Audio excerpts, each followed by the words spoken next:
See that green rectangle right there? We're going to spin it out from the board. We're going to spin it out towards us, and it'll end up coming down like this. And this isn't perfectly symmetric right here, but it's going to spin all the way around. And as it goes, it's going to trace out some of the space. So it's going to end up looking like this. You kind of see what's going on right there? There's an edge to the shape right here. So what shape is that going to be? I didn't draw it too well, but you get the idea. It's going to be a what? It's going to be a circle, but it's going to have a little bit of thickness, right? Circle with a little bit of thickness. What's the area of a circle? We know that the area of a circle is pi r squared. So that's the front face. So if you wanted just the face of that very, very thin disk, you would have pi r squared. But there is a thickness to this. Do you see the thickness? The thickness is this band right here. You see how thick it is right there? It goes all the way around. It's not one-dimensional. It's not two-dimensional. It's three-dimensional. So if you wanted the volume, of a cylinder, it's pi r squared times the height, the h, right? In this case, tilt your head sideways, the height is the thickness, this little piece, this little distance. Is this distance part of the y-axis or the x-axis? It's part of the x-axis, exactly.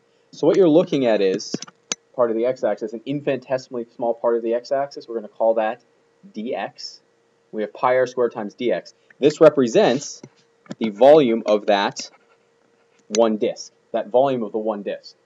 So let's start filling in some variables here. The radius, the r value right here, is this distance going from the function all the way down. So this right here, that distance right there, that is the radius. Can you tell me what that radius is in terms of x? X squared. It's the height. The distance from a function to the x-axis is the y value. What is the y value in this case? It's in blue at the top. You already said it.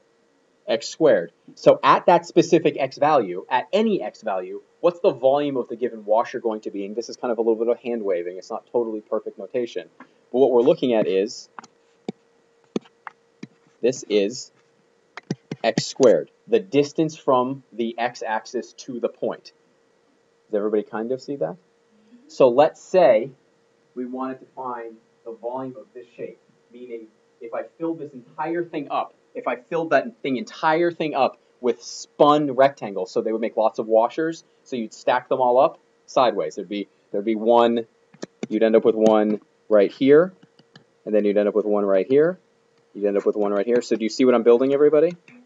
What's the leftmost x value? What's the leftmost x value? 0. And we're going to bound it right here. So what's the rightmost x value? 1. Pi r squared dx. But in this case, what is r? R equals x squared. So which leaves us with pi times x squared from 0 to 1 of dx, times dx. And is this something that you can integrate? Absolutely. You end up with pi times 1/5 x to the 5th from 0 to 1. So what do you end up with? Just pi over 5. So you just found your first volume right there. You just found your first rotational volume. These are disks. You're adding up lots and lots of disks. What's the volume of a disk? Pi r squared times the height. And in this case, the height is dx. And in this case, the height is... You're going to draw it a little bit. So let's say I asked you for this. The function is y equals x squared. It's also bounded by, let's say, y equals 2.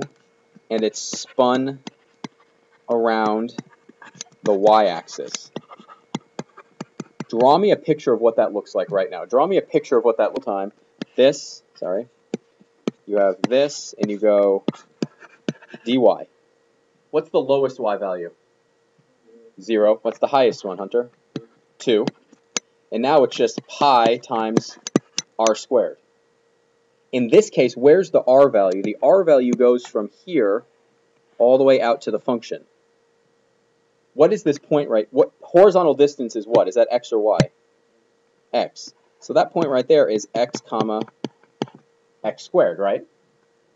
Go over x is x squared. But the problem is, are you integrating with respect to x or y? Y. So you know that x squared is equal to what?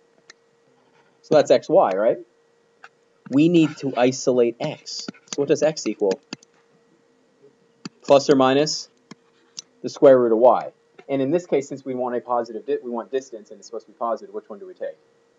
The positive or the negative one? It does not matter, but let's take the positive one, but it doesn't matter because we are squaring it. Sometimes the saving grace to logic is it takes care of itself later. Does everybody see what's going on there? We know it has to be in terms of y, so it's going to be pi 0 to 2 of the square root of y squared dy. The thickness. Okay, so do you see the thickness right there? Do you see this distance? The distance is right there. Do you see that? It literally goes from like here to there. Yeah. Is that part of, when you look at this, is this part of the x-axis or the y-axis? It's an infinitesimally small part of the, what axis is this? This is part of the y-axis. Another way is to think about it this way. The disk, is it perpendicular to the x-axis or the y-axis?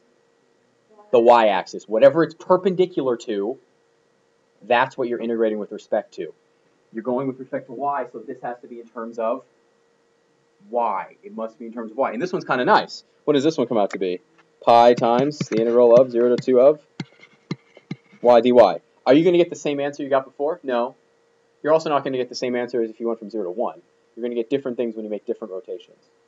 Different things when you make different rotations. Okay, now do something really fun. You'll like it. So let's say I drew this function right here. What is this? Anybody know what this is? If r is a constant, what is that? If r is a constant, it's a what? It's this top half of the circle, right? If I put plus or minus, it would be top and bottom. So that's the upper half of a circle of radius what? Radius r. So this point right here is r. Do you agree with that? Yay, nice. Okay, so this is negative r. And we're going to take one of these rectangles right here, and we're going to spin it around. So if we spin it around, it's going to go down like this, and you have your disk right here. Do you see how when I drew a lot of lines, it becomes very hard to understand what's going on? In 3 dimensions, the more lines you draw, generally it hurts you. So I'm going to draw it a little differently. I'm going to continue drawing this really poor circle, because I'm not very good at drawing circles. Did you know there are competitions to draw circles? Do you know that? Yeah, and it's really hard. And you should see the videos of people who are really good at it. It'll blow your mind. People can sit, they go up there and they go, like, it's perfect. It's unbelievable. Okay, so here's the way I draw the discs. You draw your infinitesimally skinny slice, and then you just connect it like this. So there's one of them right there. What's the height of each of these? What's that distance? Well, that distance is y equals what? The square root of r squared minus, that's what we define the function to be.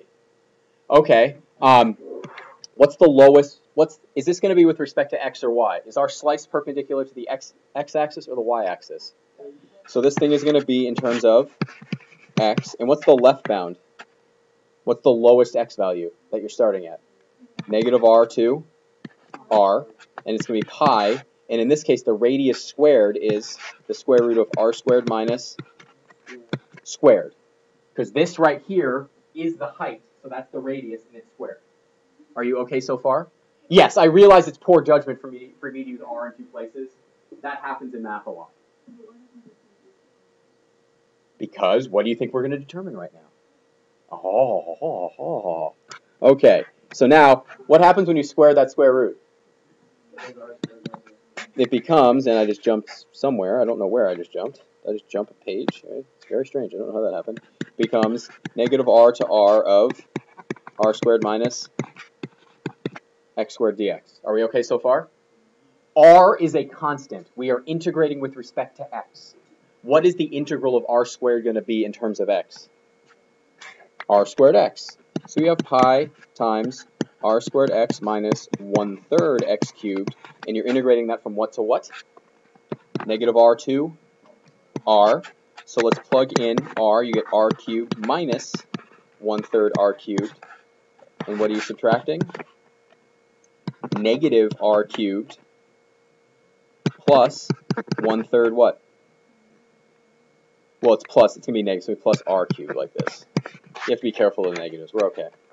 So you end up with 2/3 r cubed minus a negative 2/3, so plus 2/3 r cubed. So how many r cubes do you have? 4/3 pi r cubed. What did we just prove? Not area. Volume of a sphere. Sphere. We just proved the volume of a sphere is pi, 4/3 pi r cubed. What is this completely reliant on, though, kids? This is completely reliant on what formula did we start off using? The area of a circle. We use the area of a circle being pi r squared. Here's a side question for you. Can you prove that the area of a circle is pi r squared? You can? You can. Generally speaking, you haven't seen it yet, and in BC calculus, you can prove that the area of a circle is pi r squared. It's kind of strange, huh? How long have you been using pi r squared for? Ever? Years? Can you prove it? Not really. It's a challenging integration. It's not that bad, but it is challenging. Okay, so because what's the area of a circle? Pi times the radius squared, right? The most common way to mess these up is to put the square in the wrong place or forget it. Here's the other thing. If I don't have the square there, can you integrate this? No. No. It's actually what the problem is with finding the area of just the arc, which for a circle, is that you have to integrate something like this. Do you know how to integrate that if the squared is gone? I also like it when I do that and try to block it. Yeah, you can't integrate that without the squared, right? It looks like you can integrate it with u substitution, but can you? No. No u substitution. No u substitution.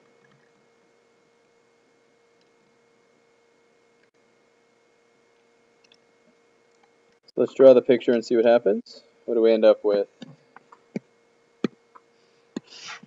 You end up with a picture, I think, y equals x minus 2 you could draw, right? Yeah, looks like that. So, you have y equals x minus 2. And then what's the other one look like? It's a sideways what?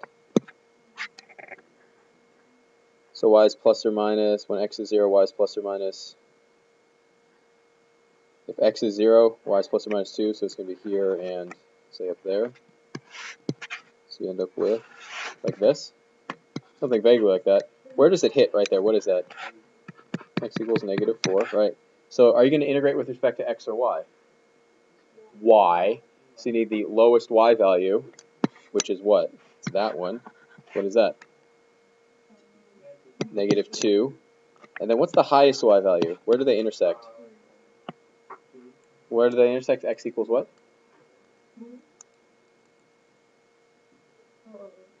We need the y value. So this right here is 0, comma, negative 2. And what's the point right there? There. 3. Good. And then the upper one is the red one, because you turn your head to the side. Remember we talked about this? You turn your head to the side. And that's y equals x. So we're doing this with respect to x or y. We said y, right? So it needs to be totally in terms of y. So we know that y is equal to x minus 2. So what does x equal? Y plus 2. So it's going to be y plus 2 minus what? Y plus 2 minus what? The square root of what? Or it's not the square root, excuse me. What is it? Exactly. It's already written like you want it to be, right? Y squared minus 4. There it is. Excellent.